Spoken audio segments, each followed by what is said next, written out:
everybody, I'm way over here. Can you see me? My craft table is a mess. Well, actually my whole craft room is a mess, but we're not going to talk about that. Just the table. And why? Because this tells a story. Messes tell a story. And you might be saying, Margaret, how are you so messy? I am easily distracted. I can't help it. And some of it is because I had it downstairs and I was doing something with it, but then people are coming over, so I have to pick it up and plop it up here. Either way, you get a little glimpse into what I've been up to in the craft world, and maybe even not the craft world now that I look at some of this. So let's take a tour. Let's kind of look around this table as I clean it up, and we can talk about what's going on. Now, I'm over here on the opposite side of the table where I have this big stack of stuff. And what is it?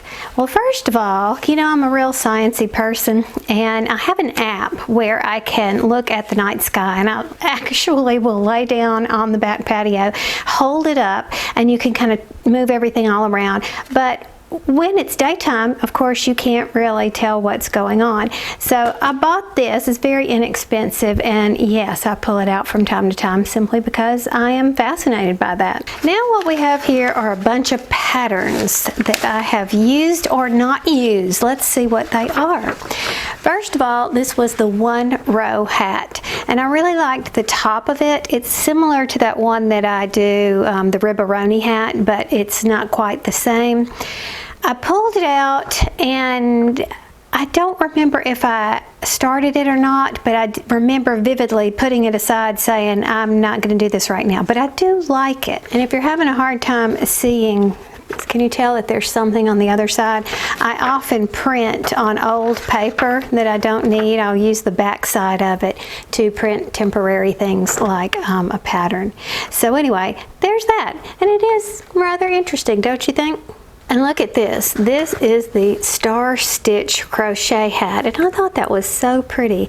If I remember correctly, it is crocheted flat, and then you seam it up. Yeah, you see, you just keep repeating rows 3 and 4, so it's relatively simple pattern, and then you seam it up. However, I printed it, but I haven't done it yet. Remember, I told you that one of my favorite hobbies is to look at patterns, and these are when I fall in love with them and I print them. That means that they want to go in the queue sometime. And I look at this. This is 2 pages of the Ribberoni hat that I do a lot. My cover page is downstairs. And then there's this. There's a story behind it. It goes with something else. I'm not going to talk about it right now. It'll come up again. Now, this is one that I have had in my queue for quite some time. And recently, somebody posted a comment on my blog that reminded me of it. So I went looking, and sure enough, it was in my Ravelry queue. The link to it is actually a dead link found by using Web Archive. And I'll put that link in the description box below. This is a simple crochet pattern. It actually uses a, well, it's only, what, 24 rows, I guess. It's not that difficult, but it's one of those things that you have to kind of get the hang of. I've been saying for years that I wanted to do this little blanket, and I haven't done it yet. So when it was mentioned in that comment on my blog, I printed it and thought, this needs to be first and foremost in my mind. It needs to be front and center so that I will consider doing it. Mainly because one of my goals is always, it's like a prolonged goal, to use what I have. And I have a lot of small amounts of acrylic yarn that can be used for something like this. I don't necessarily have a large amount to make an entire blanket of one color, but this would be great for my pieces and parts. Now, Erin, you know, Everyday Erin, if you watch her, she's my knitting guru, and she sent me this pattern and said that she thought I would like doing it. I printed it, got ready to do it, and I haven't done it yet. So this is going to go in my queue too. But isn't it pretty? It's knitting, but it's one of those color work patterns where you do one row at a time. It's a slip stitch, not necessarily your typical color work. So I think I would really like this. Now look at this. I think the last time I showed you my craft table, I had shown you this stuff. It was sitting on it. This is fabric to make skirts. I'll link a video below where I have this pattern for years and it is still available. You can buy it now. It's a basic skirt pattern in these different views, these different ways. I always make this C because it's just the most flattering on me, just the straight skirt. And I use this a lot to run around town in instead of shorts. I'm not real fond of shorts on me, long story. It only takes a yard for me to make one skirt for myself, so it's an inexpensive and quick little project. But have I done it? No, I haven't. So here it sits. And springtime is coming, so I need to get on that, don't I? And what have we here? This was my test pattern. I did a pattern for Knitcrate. And if you've been with me for any length of time, you remember when that went live. And it is a paid-for pattern. I sold the rights to this pattern to Knitcrate, so you could get it from there. It's not something I could do a tutorial on, but this was my practice piece when I was designing the whole thing. So, and as you can see, I actually ran out of yarn, but it didn't matter because I'd gotten the hang of what I was doing by that point, and I could make the actual sample piece to send to them. So that's what this is. My intent in keeping it is to reuse this yarn, but I'm looking at it and you see how it makes these fuzzies right here? I don't know how. I'll know. I'm just going to wind it back up and see how it goes. I guess if I were to work with it and it came up like this, I could just cut that out and start with the next portion. But that was my intent on saving this piece right here. What else is this? We got all kinds of things printed under here. I don't know why I saved this. This is a dead Roku remote. I need to just take the batteries out of it and get rid of it because it doesn't work. It's dead as a doornail. And do you know how you can tell if a remote works or not? Is by pressing, press the buttons and look through your camera, look through your phone's camera, and if you can see red through the lens, then you know that it's actually working. But because you can't necessarily see it with your own eye, but if you see it through the camera lens, you can tell. And this one is dead as a doornail, and it's not the batteries, it just dies. And I will say that Roku remotes do have a tendency to do that, which is very infuriating, but sometimes they work for years with nary a problem, and sometimes they act ugly. So this one's dead. I have no idea if this stuff is in order. I just straightened it up.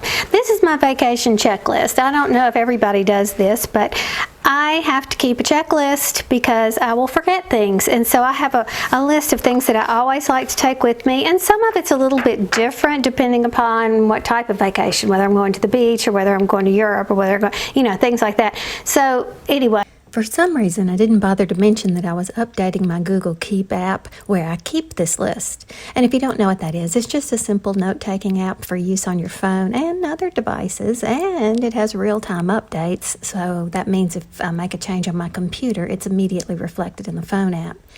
I like it because I have the option to have checkboxes that remove the item as it's bought or done or packed or whatever when you're using it. Plus, you can invite people to share it with, like Tucker and the grocery list. If one of us is out, we can add something to the grocery list and they can see it in real time. So let's move on. Knit multicolored blanket. First of all, I don't know why this is not printed in color, but it's not. And I remember at the time that I was looking for a simple knitted blanket pattern that I could use multicolors with. And I am kind of glad that it is printed in black and white because there's a technique here. When you are choosing colors to go into a pattern, into a project, it's a really good idea to take a picture of the colors you want to use and put it in black and white. Why? Because you can tell if one of them just stands out and screams. If that's the case, then you need to pull that color out and take something that's a little bit more subdued. And these are pretty good graduating hues. Simple pattern, but this would be a great way to use multiple colors of yarn. And again, like I said, that's how my acrylic stash is. And I have like 2 of one color, and that's about it in a lot of things. So Good to know. Oh, and here's a good thing for essential oils. Deodorizing felt pads. You know those little things that you can put underneath, say, a decorative bowl before you put it on your table so it doesn't scratch your table? Or some people put these on chair legs so that they can slide back and forth. Well, if you get those and you put essential oils on them, and then you can stick these stickers in inconspicuous places, and it kind of gives a little deodorizing, freshening smell, and they're indefinite. You can refresh them by putting more essential oils on them when it starts to fade. And I thought that was a really great thing. This particular link gave a bunch of little recipes, which I always think are fun when it comes to essential oils. 3 drops of lemon and 2 drops of cypress, and you know, kind of just little recipes or whatever. Thought that was a clever idea. Have I done this? Well, no, I haven't, but now that I see it, I might want to remember. And this is our red beans and rice recipe. It's, remember, my family's from New Orleans. I get so irritated when I see people try to make red beans and rice and it's just all dutied up, and that's not right. It's supposed to be a simple dish, and you're not supposed to be messing with red beans and rice. Okay, moving on. Petite knit. This was a wonderful pattern, recommended to me by one of my viewers, a longtime viewer, and I was going to do this, and then everybody got sick in my family, and I kept having to go out of town, and I never was able to start that. I don't even have the yarn, I don't think. Oh yes, I did. Oh dadgummit, I'm using that yarn on a blanket now. Oh well, I have to buy some more, I suppose. But I loved this, and it's simple enough that I think I may be able to make it without fear of not being able to wear it. Have I ever talked about that? You know, one of my biggest fears is knitting or crocheting a project. And, you know, it's not necessarily cheap, mind you, because when you make a sweater, it calls for multiple balls of yarn.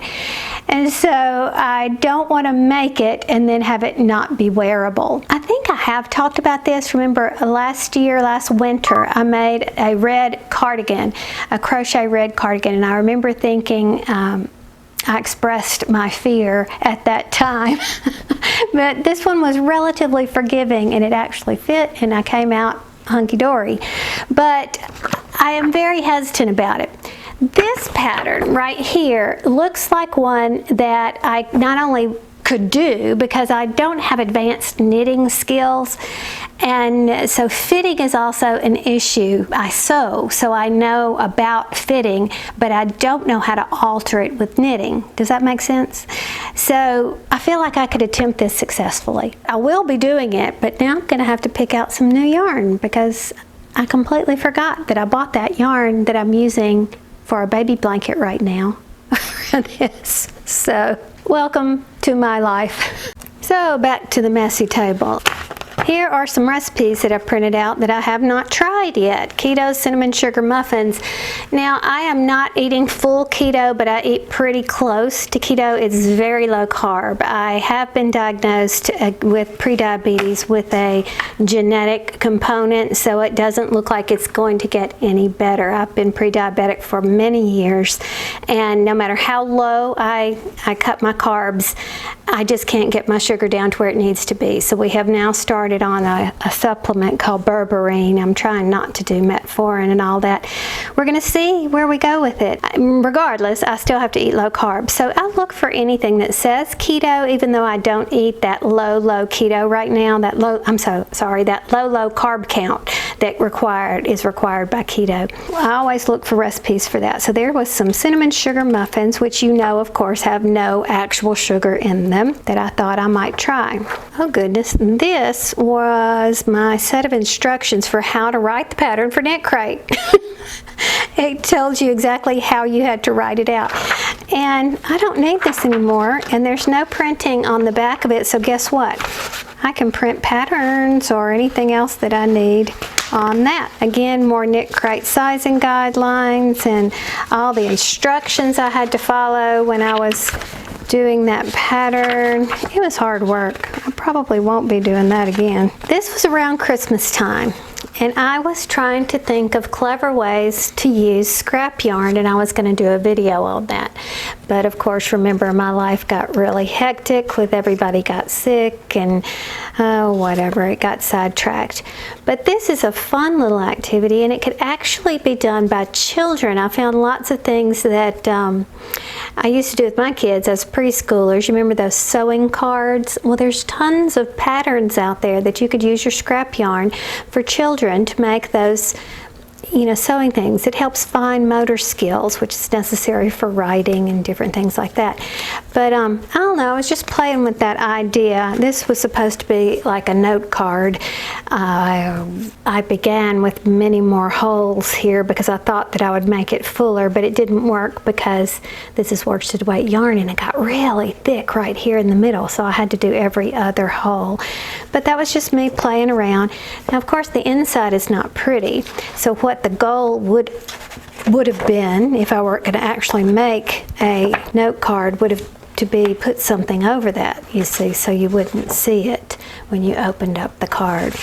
But I don't know, I'm off that idea now. Ooh, we're making headway. I had to move the camera. Okay, I was going to make a Rudolph hat, and I got sidetracked and never finished, so that's what this is. Plus, I don't like the pattern that I was following. It didn't come out right. It was not your typical increases, which I should know better than to do that. I don't know what happened, so this has to be ripped out and I have to start again. Okay, this is a wireless microphone set. Now, I have a wireless microphone that I'm talking to you on right this very minute, but this one was sent to my daughter Maggie, who also has a YouTube channel, for her to review.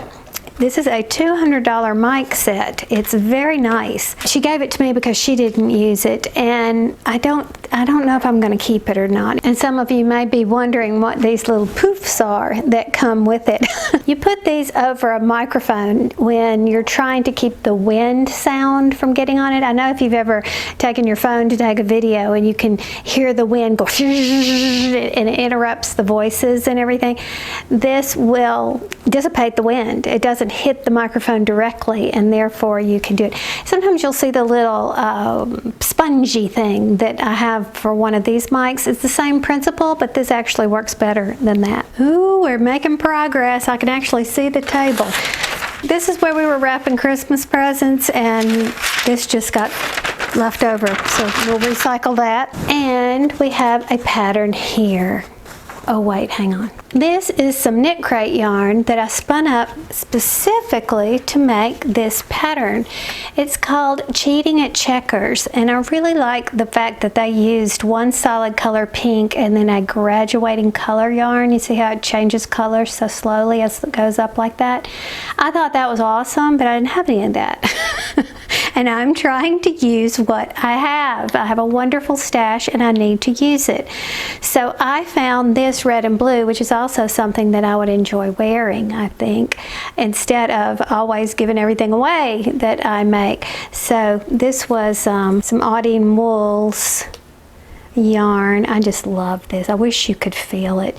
And then this feels very similar, but it's slightly different. It's a Vidlana.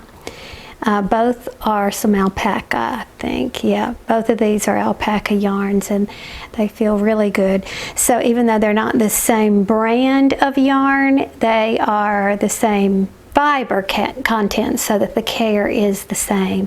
And I absolutely love this yarn and want to use it, and I thought this would be a really good project to do it with, called Cheating at Checkers by Stitch Nerd Designs. And we have another recipe that I have not cooked yet, Parmesan crusted Brussels sprouts, which sounds delicious to me, not very difficult, so we'll try that.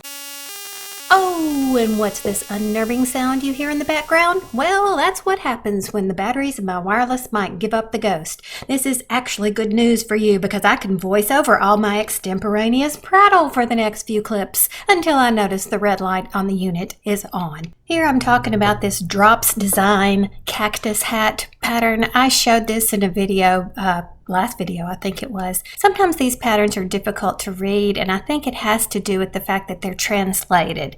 This is a Norwegian company.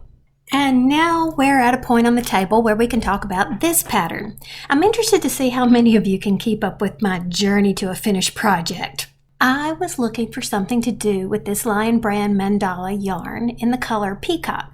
I got this at an extremely good price a while back. Now it's tricky because, as you can see from this knitted swatch, some of the colors transition gradually and others are downright abrupt. Plus, it's such a bold collection of colors. So, inspired by this knitted swatch picture, I found this simple pattern, which was basically a giant version of the dishcloth pattern that I used when learning to knit. Unfortunately, I didn't like the way the corner started, and my little brain could not figure out how to make it look like I think it should. So, not to be daunted, and still in the dishcloth frame of mind apparently, I ran across this old pattern, and I thought, oh, corner to corner would be great for this yarn. But I couldn't remember how to do it off the top of my head, so I just began to follow this particular pattern, and it just didn't feel right. And after some time, so I'm having a hard time getting a right angle on this stitch. It's fanning out. It looks a little better. I reduced the number of stitches here on this row, but all in all, I'm not pleased with this. I think I'm going to have to go back to my original stitch that I used in the other blankets I've done before and see how I fare with that.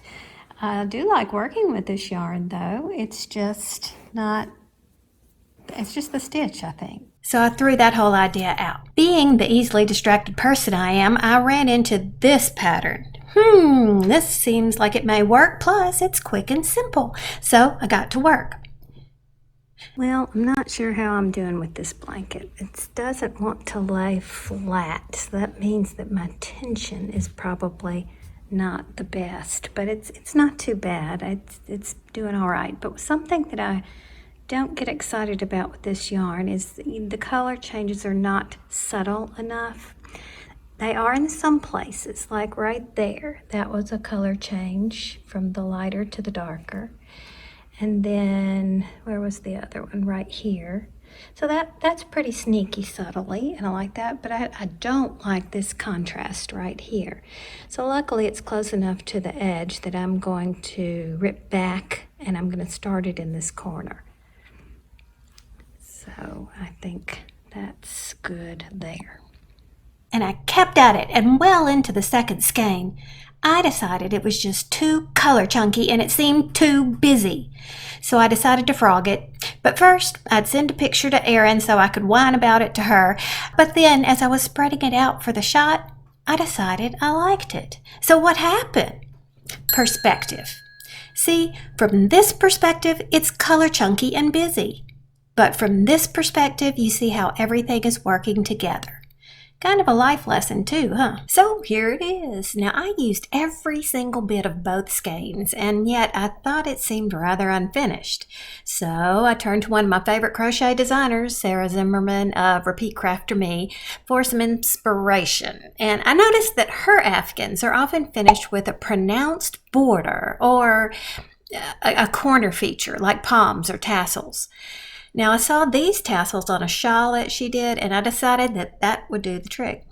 But I used all the yarn, so what else did I have in my stash that may work?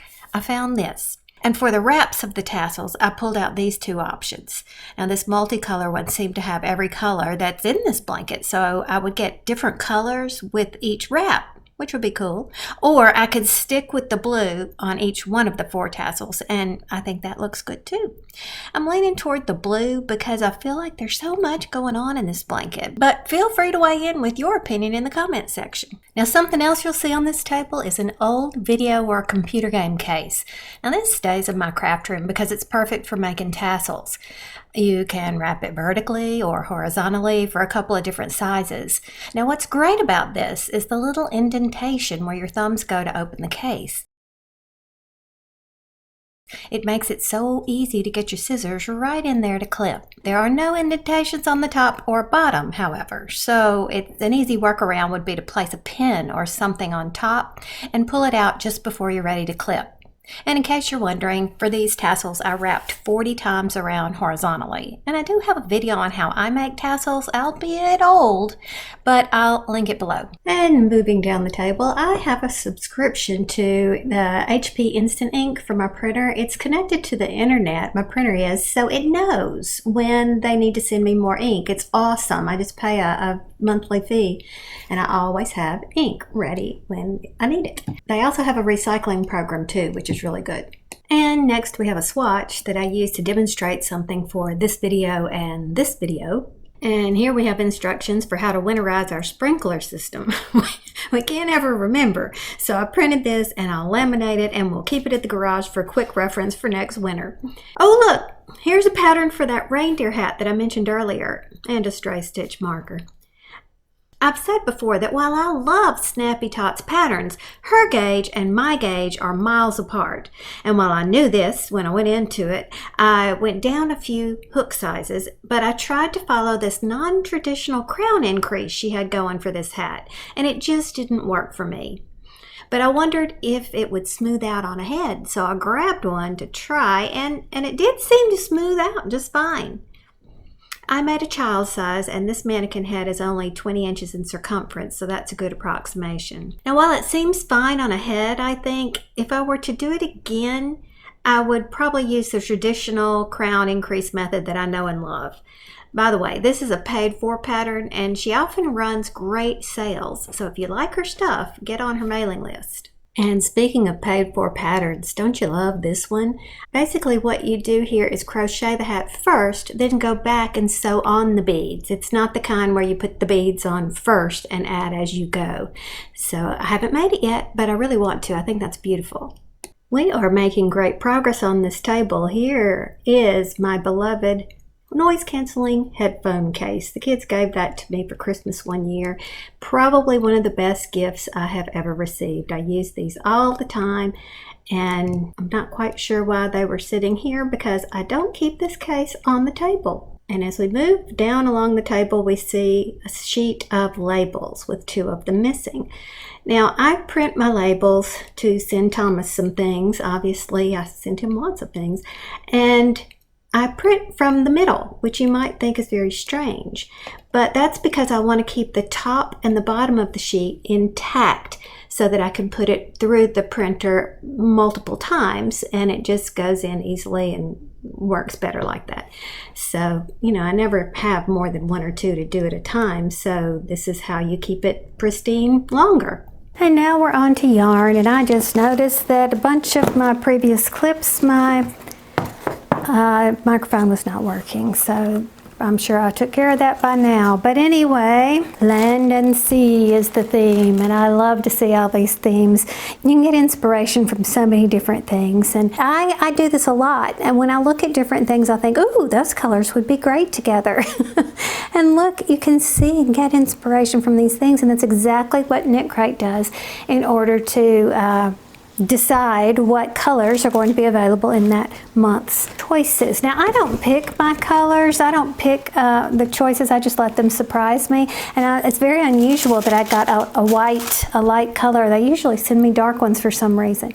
Here are the patterns this time.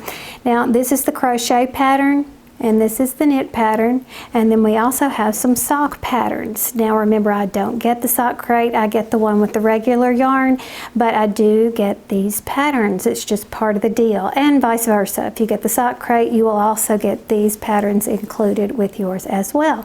So both of those are really pretty, aren't they? So now let's look at the yarn. This is a Vitalana yarn. Ascendance is the kind, is the line. Limestone is the color, and it's 100% Peruvian Highland wool sport weight. The thing I want you to really notice is that it's not your typical plied yarn. It is a chain type yarn. You see it like that? Which you don't see all that often in the knit crates, but I really like it. And here's the little extra. It's kind of a flat tapestry needle. It's really neat looking, an iridescent plastic one. I'm interested to see if I'm going to like that flat style like that. That's kind of neat. I'm looking forward to trying that. And look, it's by a company called Cʀᴇᴜ, which sounds absolutely adorable. I like that name. And they sell buttons and stuff. We need to look them up. It's Cʀᴇᴜs.com. And it says it is Cʀᴇᴜ's buttons and tools are lovingly designed, expertly crafted, and hand finished in our Rhode Island studio. So yeah, let's look that up. Interesting. Curiosity got the better of me. I had to stop what I was doing and look right away. Yes, you have typical things, but look, this is Make, Do, and Mend, a bunch of objects for mending our handmade work.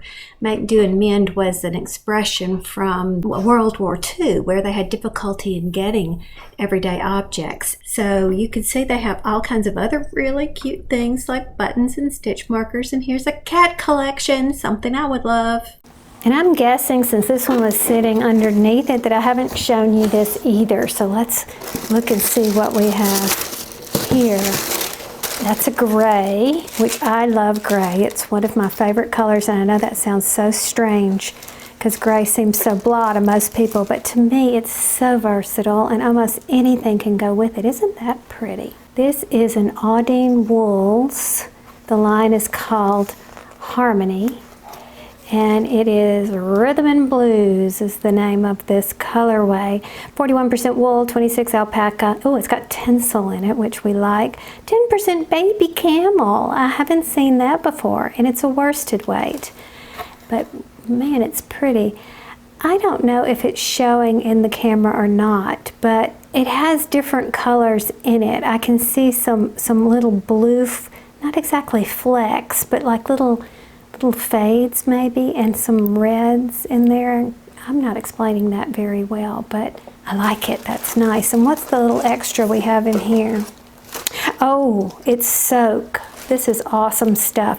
You don't have to rinse it out if you don't want to. And this, oh, Pineapple Grove. I haven't ever smelled that one, but yeah, this is really good stuff. Again, my knitting guru Erin, Everyday Erin, is the one who taught me about this stuff. And it's good. Now, I do remember showing you these before. I need that away. I think I've shown you this. Oh, maybe I haven't. This one was, well, I don't know. Maybe I did. This was Tea Time. Regardless, it's always fun to look at yarn. So isn't that pretty? Now, okay, I know you can see that, right? You see how you got those little fades of color right there? That's what I'm seeing, but on a much smaller scale when I look at this yarn. Okay, so I couldn't describe it with words, but imagine it by looking at this. This is that You Are You. I don't know how to say that. Uru by Knitcrate. And this one was, this has both kinds of alpaca, stellina, and it is a super bulky. You don't see too many super bulkies coming from Knitcrate, so that's kind of fun. I don't know if you can ever see the stellina. It seems like when I'm editing, you can't ever see the little sparkles. But again, my eye can see them. They're very slight, which is good because I'm not a blingy person. I don't like too much sparkle. But I don't mind a subtle sparkle. I think it's really neat. Ooh, we're making headway. Do you see those sheep right there? And yes, this thing needs dusting, as you can probably notice right there, but those sheep usually sit where they're both looking out, but I have a cat that loves to get in there behind the sheep, and she messes them up all the time. She's currently asleep right there on the back of the couch, but she just has to be with Mom no matter what room I'm in. I love that kitty. So what else is on this table? Okay, this is left over from me doing that video on the project journals. And if you haven't seen that video, even if you're not interested in project journals, I would suggest that you look at it simply because I have put together a lot of interesting links for reference materials that you might like. So that's what this is, and so I am finished with it. I can actually recycle this along with this. I was using this file folder to contain all my papers as I was putting that together. Now, do you do this? You see this ribbon right here? It came off of something that I got. I don't remember what it was. Oh, sheets. It was some kind of sheet. And I thought, oh, this is perfectly good ribbon. I think I'm going to keep it. happen to have been Velcroed together, and I have been known to rip off Velcro and save it. Why not? I mean, you're going to use Velcro somewhere down the line, so why pay for it if you've got it right here? So I am I was about to say guilty, but I don't want to say I'm guilty of doing something that I think is a good idea. I'm known to be very thrifty. Okay, I guess this crazy tilted Addy is probably catching your attention right now. My Addy's not working correctly. Yeah, it's not working very well. When I move it like this without yarn on it, it acts perfectly fine, but it seems like whenever I put the yarn on it, it ends up hanging around 50 rows in or something. It kind of just locks up, and I cannot figure out that pattern. I don't understand why it's doing that. So that means I want to take it apart, and I haven't done that because if I take it apart, then that means I need to film a video on that process because that's what everyone keeps asking me to do. The problem is that once I get the camera involved, that's going to be a several hour event. It's quite the ordeal in order to take it apart, in order for you to understand what the thought process is and how to keep up with everything. So I just keep putting this on the back burner until I find time to do that. So I need to put that away because I'm not doing it anytime soon. And this is a hat that I need to wash and put into my charity giving bag. This was actually done on the Centro. This is my hole punch that is incredibly dusty for some strange reason. It sits in a drawer. How did it get so dusty? I do not know. So anyway, that needs cleaning up before I replace it in the drawer, but I was using this for the project journal. And then what have we here? These are two hats, you know, reversible hats, the kind double thick hats that you put one end inside the other. It's something that I'm doing for a new video, sort of a lesson that Addy users need to know, circular knitting machine users need to know and understand. So got to get on that. I just keep putting this on the back burner too. So that leaves me with something that stays on this desk, and that is my sewing turntable here. This is really handy when I'm in the middle of a sewing project. Everything is right here at hand. Well, with the exception of this. This is not a sewing project. This is something I need to mend. It broke. This is handy. Problem is I need to clean it. It just collects dust because it's wide open like this. So everything has to come out and has to be dusted and all that kind of stuff. So I will do that now. So here I am several hours later. Feels good to have that done. I can check that stuff off the list. I actually have a working surface now, so I might not be so intimidated to tackle those skirts. I don't know though, you know me, I do my projects when the inspiration strikes, so we'll see what comes next. But in the meantime, thanks for hanging out with me while I got that chore done, and I will talk to you soon. Bye.